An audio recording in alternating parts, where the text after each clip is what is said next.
Siddharth Yadav ji, fast track courts, better मतलब पूरी न्याय व्यवस्था हो, जस्टिस सिस्टम हो, ये तो पहले आप लोगों को भी करनी पड़ेगी। सिर्फ ये एक केस कोलकाता का उठाकर आप बैशिंग करते रहिए एक सरकार का, लेकिन पूरी व्यवस्था का तो वही हाल है। अगर अंकिता भंडारी पर प्रश्न पूछा जाता है तो पूछा जाएगा, अगर बृजभूषण शरण सिंह पर केस दर्ज करने में आपको इतने दिन लग जाते हैं तो पूछा जाएगा, उन्नाव में अगर परिस्थिति ऐसी आती है कि विक्टिम, उसके परिवार के लोग अपने आप को जिंदा जलाने की नौबत आती है तो आपसे प्रश्न पूछा जाएगा।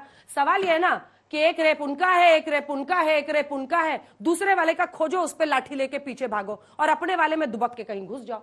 कैसे व्यवस्था बदलेगी? एक नियम तो बनाइए आप लोग कि कम से कम रेप केसेस में तो मत डिपेंड कीजिए अपने नेताओं को। कितना फ्रस्ट्रेटिंग सिचुएशन है ना इस कंट्री में, आपको बता नहीं सकते। अंजना जी, मैं बिल्कुल आपकी बात से सहमत हूं।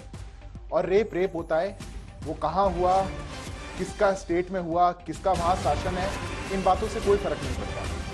और इसीलिए जब बात विक्टिम शेमिंग की आती है तो हर रेप केस में हर पीड़िता के साथ हमें देखना चाहिए कि उसको जो न्याय मिलने में देरी हुई या कुछ भी ऐसा हुआ वो किस कारण से हो पाया।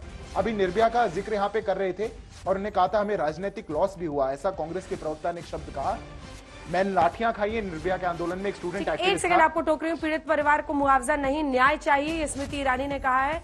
स्मृति ईरानी ने ममता सरकार पर हमला किया है, रेप काम पर ममता राजनीति कर रही हैं, यह आरोप उन्होंने लगाया। जल्दी से अपनी बात पूरी कीजिए, फिर मैं कुछ प्रश्न मैं बिल्कुल जल्दी से अपनी बात पूरी कर रहा हूं। अंजना जी, निर्भया का जिक्र भी यहाँ पे किया गया था और ये कहा गया कि निर्भया का राजनीतिक लॉस आपको हुआ, हमने तो लाठियां खाई हैं, स्टूडेंट एक्टिविस्ट थे इनकी सरकार के खिलाफ। शीला दीक्षित मुख्यमंत्री ने दिल्ली की ये कहा था, गूगल पर है, don't blow it out of proportion.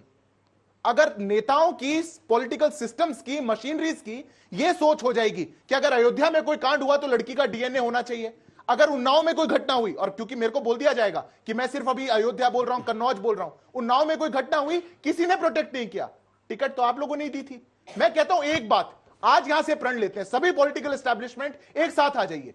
कोई घटना ऐसी हो जाए ना स्टेट मशीनरी उसको मदद करेगी, ना स्टेट मशीनरी उसके साथ खड़ी होगी, ना वो उसको डिफेंड करने का काम करेगी। हम नहीं करते। लड़के हैं, लड़कों से गलती हो जाती है, नहीं बोलना चाहिए, गलत है, नहीं बोलना चाहिए कि कहीं पे कोई घटना हो गई तो आज बात की जाएगी कि ममता बनर्जी तो ड्रामा कर रही है। और अंकिता भंडारी की वीडियो यहां पे दिखा करके क्या वो साबित करना चाहते हैं मैं जानता नहीं। अंकिता भंडारी के साथ जो हुआ वो गलत था, पर मैं पूछना चाहता हूं संदेश खाली पर या इस घटना पर प्रियंका गांधी क्यों नहीं जा रही? वो ड्रामा नहीं कर रही क्या? वो जब और कहीं जाती है और बंगाल में नहीं जाती तो वो ड्रामा नहीं है? कमेंट, फिर मैं बच्चों के प्रश्न एक साथ लूंगी। देखिए, हाथरस डेलीगेशन भेजा, ममता दी ने हाथरस डेलीगेशन भेजा था, एक डेलीगेशन आरजीकर हॉस्पिटल भेज देती, प्रियंका जी ने डेलीगेशन भेजा था, खुद भी गई थी, 4 दिन लग गए, 4 दिन लग गए इस पर राहुल जी को ट्वीट। वो डेलीगेशन हाथरस भी जब गया था, जब रेप पीड़िता को प्रशासन ने रात के समय 2 बजे मिट्टी का तेल डालकर जला दिया था।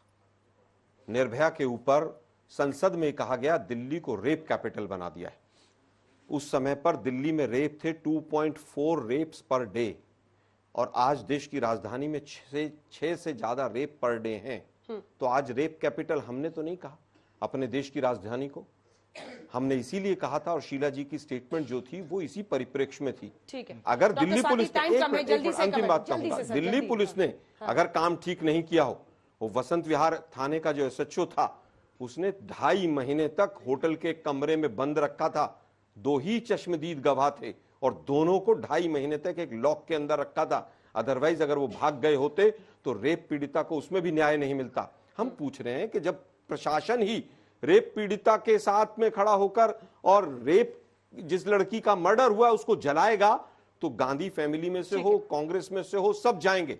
और यहां पर भी मैं पहले ही मैंने कहा कि पद यात्रा करना पूरी तरह से नौटंकी है। एक मुख्यमंत्री को ये शोभा नहीं देता है, उनको स्ट्रिक्ट एक्शन लेना चाहिए। अन्ना जी, सिस्टम से छोटा सा प्रश्न है। 140 करोड़ की आबादी में डॉक्टर्स केवल 13 लाख हैं। 13 लाख डॉक्टर्स की भी आज हम सुरक्षा नहीं कर पा रहे हैं। 13 लाख डॉक्टर्स वो हैं जो आपके बच्चे, आपके माँ बाप, आपके प्रेमी, आपके दोस्तों सबकी रक्षा करते हैं, सबका जीवन बचाते हैं। ये वो डॉक्टर्स हैं जब इमरजेंसी में होते हैं तो ये नहीं देखते हैं कि हम सुरक्षित हैं या नहीं, सामने वाला सुरक्षित है या नहीं, उसे कैसे सुरक्षित करें। HIV होता है डॉक्टर्स को, इस प्रक्रिया में उनकी अपनी जान जाती है। कोरोना में 2000 डॉक्टर्स मरे हैं। आज अगर हम सेंट्रल प्रोटेक्शन एक्ट की मांग कर रहे हैं तो कहाँ से ये वाजिब नहीं है, ये दो जानना तीन है। मुझे बच्चों के जल्दी से। जी, मेरा सवाल है कि आज से 5 साल पहले जब ममता बनर्जी की सरकार आई थी, वो चुन के आई थी, तब हमने देखा था कि मॉब्स की भीड़ ने बीजेपी की प्रवक्ताओं पे, बीजेपी के कार्यकर्ताओं पे हमला किया था। कुछ रेप भी हुए थे वहां पे। सेम चीज हम देख रहे हैं कि कुछ मॉब्स की भीड़ आ रही है और सबूत को मिटाने की कोशिश कर रही है। ये क्यों हो रहा है? ये ममता बनर्जी का भी बयान आता है निकल के, पुलिस प्रशासन भी पूरी तरह से मामले को दबाने की कोशिश कर रही है। ये सब चीजें इत्तेफाक है या फिर क्या कारण है? ठीक है, जल्दी से एक लाइन। मेरा सवाल है कि अगर किसी भी कार्यकर्ता के अगर अपनी बेटियों बच्चियों पर अगर ये बलात्कार होता है तो क्या इसी तरीके से इन्वेस्टिगेशन चलेगा जो आप आम जनता के लिए ये बोलते हैं, और इसी तरीके से आप लोग राजनीतिक खेल और यहाँ पे जस्टिफाई करने आइएगा? सख्त और कठोर सवाल है, लेकिन इससे वाजिब सवाल नहीं हो सकता है। अंजना जी, और डॉक्टर्स की आप बात कर रही थी, कार्यक्रम का अंत करना पड़ेगा, लेकिन मुझे लगता है डॉक्टर्स के सम्मान में अगर हम सब खड़े हो जाएं, क्योंकि वो अपनी जिंदगी, आप सब खड़े हो जाएं अगर, क्योंकि डॉक्टर्स अपनी जिंदगी को दांव पर लगाकर मरीजों को, देशवासियों को बचाते हैं। मतलब बहुत कम ऐसे पेशे हैं दुनिया में जहां पर आपको अपने काम के लिए हर रोज अपनी जिंदगी को दांव पर लगाना पड़े। डॉक्टर्स उनमें से एक है। हम सब उनके साथ खड़े हैं, उनकी आवाज में आवाज बुलंद कर रहे हैं, और सुनना ही पड़ेगा सरकार को, प्रशासन को, पुलिस को, पूरी व्यवस्था को महिलाओं की सुरक्षा के मुद्दे